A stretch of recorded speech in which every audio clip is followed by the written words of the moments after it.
Imagine this. May 2, 2011. Just after midnight in a quiet suburban neighborhood in Pakistan, two Black Hawk helicopters slip across the border undetected. Elite Navy SEALs fast rope into a sprawling, high-walled compound, less than 2 kilometers from Pakistan's elite military academy. Inside the third-floor bedroom of the main house, they find the man responsible for 9/11. He is killed in seconds. But here's the part that still shocks the world. Osama bin Laden had been living there for years, in a custom-built mansion with his wives and children, in one of the most heavily guarded military towns in Pakistan.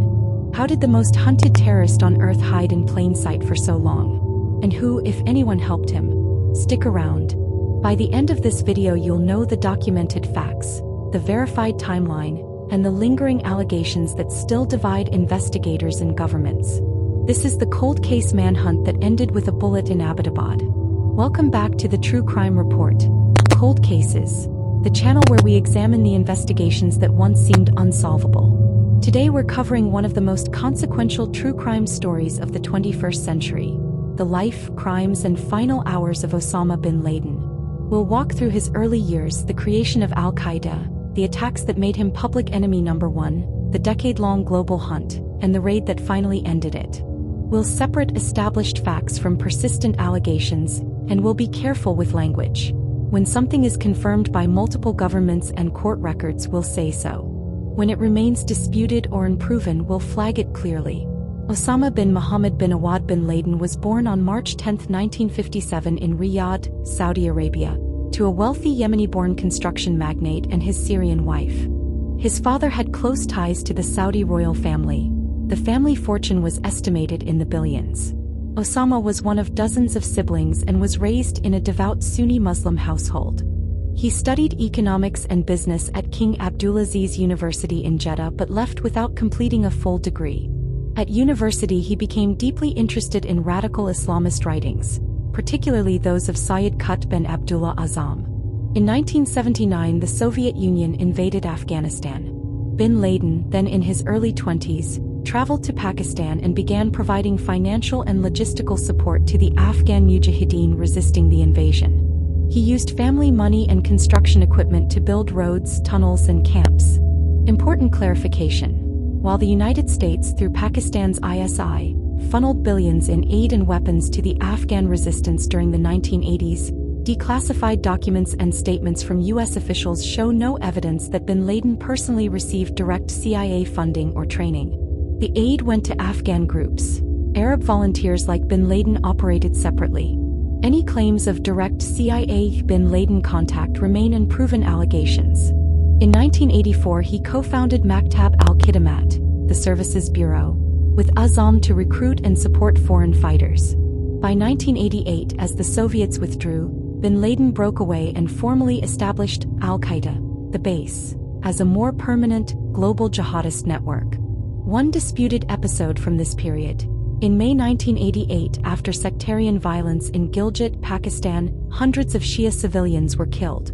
Indian intelligence officer B. Rahman later alleged that bin Laden was induced by elements of the Pakistani military to lead a group of Sunni fighters into the area to suppress a Shia revolt. Pakistani and Saudi sources have never confirmed this. It remains an unproven allegation. After the Soviet withdrawal, bin Laden returned to Saudi Arabia, a hero to many Islamists. When Iraq invaded Kuwait in 1990, he offered to defend the kingdom with his Arab fighters. The Saudi royal family declined and instead invited U.S. troops.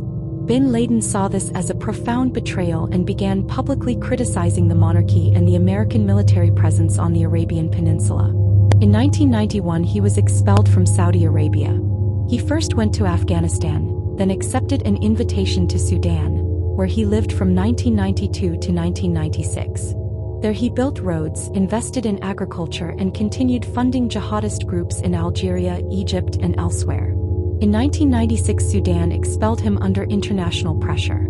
He returned to Afghanistan, now under Taliban protection. On August 23, 1996 he issued his first public declaration of war against the United States, citing the ongoing U.S. military presence in Saudi Arabia and support for Israel.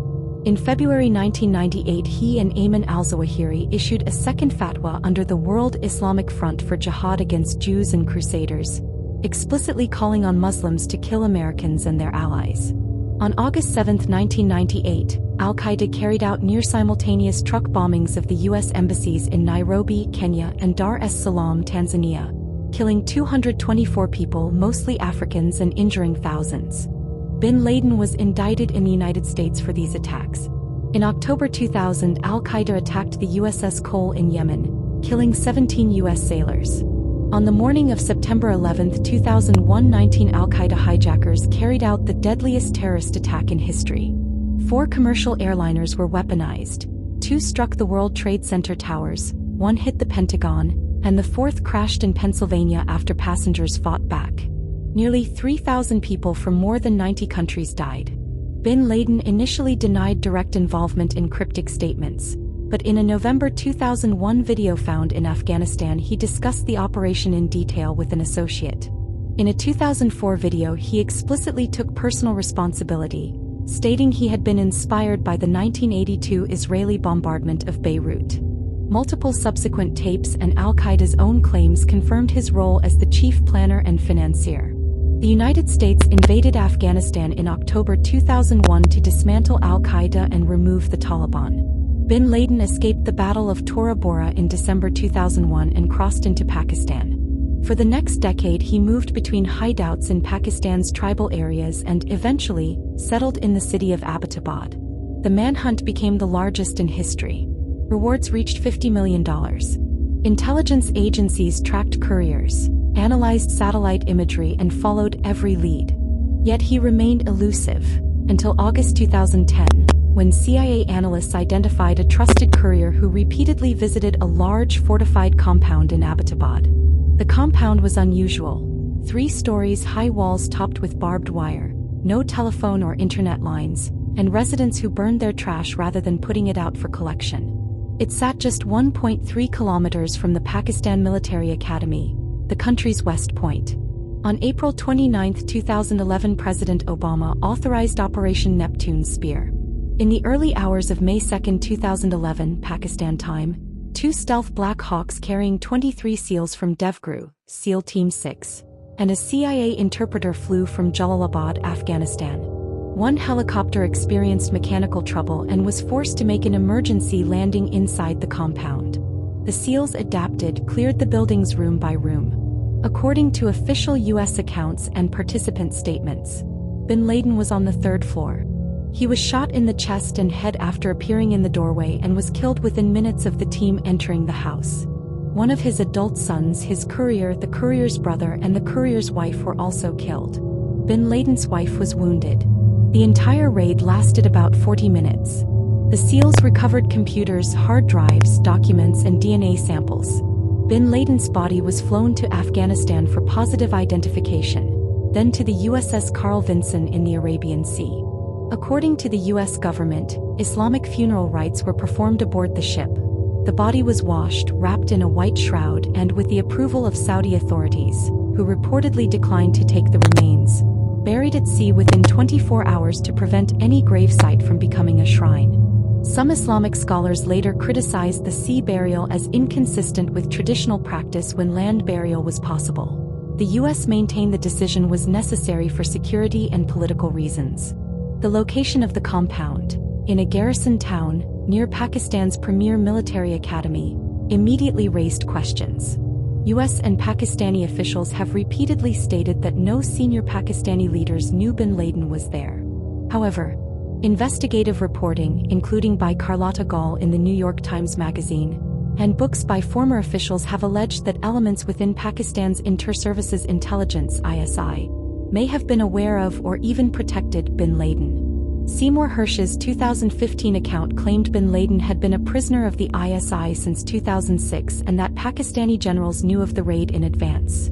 U.S. and Pakistani officials strongly denied these claims, and many journalists found the reporting heavily disputed. No conclusive public evidence has ever proven high-level Pakistani government complicity. The Abbottabad Commission report, Pakistan's own internal inquiry, criticized Pakistani institutions for gross incompetence and negligence, but stopped short of proving deliberate protection. The debate continues. What is undisputed is that bin Laden lived undetected for years in a house that was clearly visible from the air and required regular maintenance and food deliveries. Osama bin Laden was succeeded as al-Qaeda leader by Ayman al-Zawahiri, killed in 2022. The group he founded splintered and inspired affiliates, but the core organization never again carried out an attack on the scale of 9/11.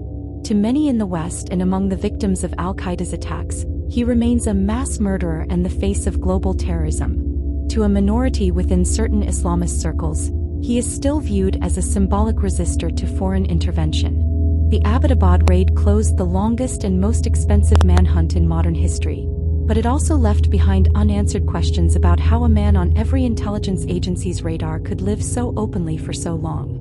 What do you think? Could bin Laden really have hidden in Abbottabad without at least some local protection?